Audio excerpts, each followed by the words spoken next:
മിഷണറിമാരുടെ മാതൃകയായി ഫ്രാൻസിസ് പാപ്പ ചൂണ്ടിക്കാണിച്ച sister Maria കോൺചേത്ത Yesu നിത്യസമ്മാനത്തിനായി യാത്രയായി. ഫ്രാൻസിസ് മാർപ്പാപ്പ 2015 ആഫ്രിക്കൻ രാജ്യത്തിൽ സന്ദർശനം നടത്തുന്നതിനിടയിൽ ഇറ്റലിക്കാരിയായ ഈ കന്യാസ്ത്രീയെ കണ്ടുമുട്ടുകയും അവരുടെ ജീവിത സാക്ഷ്യം മാർപ്പാപ്പയുടെ ഹൃദയത്തെ വളരെയേറെ സ്പർശിക്കുകയും ചെയ്തിരുന്നു. ആഫ്രിക്കൻ സന്ദർശനം കഴിഞ്ഞ് വത്തിക്കാനിൽ തിരിച്ചെത്തിയ ഫ്രാൻസിസ് പാപ്പ സിസ്റ്റർ മരിയ കോൺചേത്തയെ മിഷണറിമാരുടെ മാതൃകയായി ലോകത്തിനു മുമ്പിൽ എടുത്തു കാണിക്കുകയുണ്ടായി. 2019 മാർച്ച് 26 വത്തിക്കാനിൽ നടന്ന വിശ്വാസികളുമായുള്ള പതിവ് കൂടിക്കാഴ്ചയുടെ അവസരം ഫ്രാൻസിസ് പാപ്പ സിസ്റ്റർ മരിയ കോൺചേത്തയെക്കുറിച്ച് ലോകം മുഴുവനോടുമായി ഇപ്രകാരം പറഞ്ഞു: നിങ്ങളുടെ വിശുദ്ധി നിറഞ്ഞതും നിശബ്ദവുമായ ജീവിതം ഒരു മാധ്യമങ്ങളും ലോകത്തിനു മുമ്പിൽ വാർത്തയാക്കില്ല. എന്നാൽ ലോകം മുഴുവനിലും സഹോദര സ്നേഹത്തെ പ്രതി ദൈവരാജ്യത്തിനു വേണ്ടി ജീവിതം മാറ്റിവെച്ചിരിക്കുന്ന അനേകായിരം മിഷണറിമാരുടെ ബഹുമാനത്തിനായി ഞാൻ നിങ്ങൾക്ക് ഈ പുരസ്കാരം നൽകുന്നു.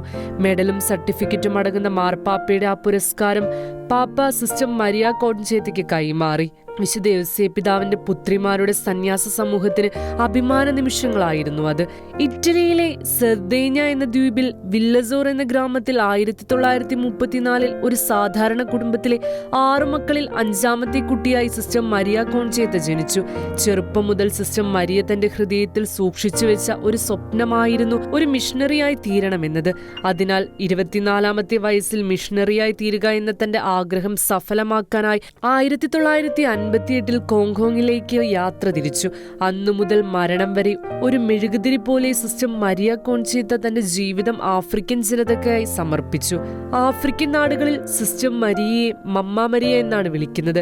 ലോകം മുഴുവനും അമ്മ എന്ന് വിളിക്കുന്ന ഇന്ത്യയുടെ സ്വന്തം മദർ തെരേസയെ പോലെ കോങ്കോയുടെ സ്വന്തം അമ്മയാണ് സിസ്റ്റർ മരിയ കോൺചേത്ത. 66 വർഷത്തെ സേവനത്തിനിടയിൽ മമ്മ മരിയ തന്റെ കൈകളെ ഒരു പിള്ളത്തൊട്ടിലായി മാറ്റിയിരുന്നു. കഴിഞ്ഞ 65 വർഷമായി ആഫ്രിക്കയിലെ പല ദേശത്തെ 40,000-ൽ പരം കുഞ്ഞുങ്ങൾ ഈ അമ്മയുടെ കരങ്ങളിൽ കൂടിയാണ് ലോകത്തിന്റെ വെളിച്ചത്തിലേക്ക് കടന്നു വന്നത്. ആഫ്രിക്കൻ ജനതയുടെ മമ്മ മരിയ തന്റെ 90ാം വയസ്സിൽ ഒരു പറ്റം പുണ്യത്തിന്റെ പുഷ്പവുമായി നിത്യസമ്മാനത്തിനായി യാത്രയായി. Church desk, Shekinah news.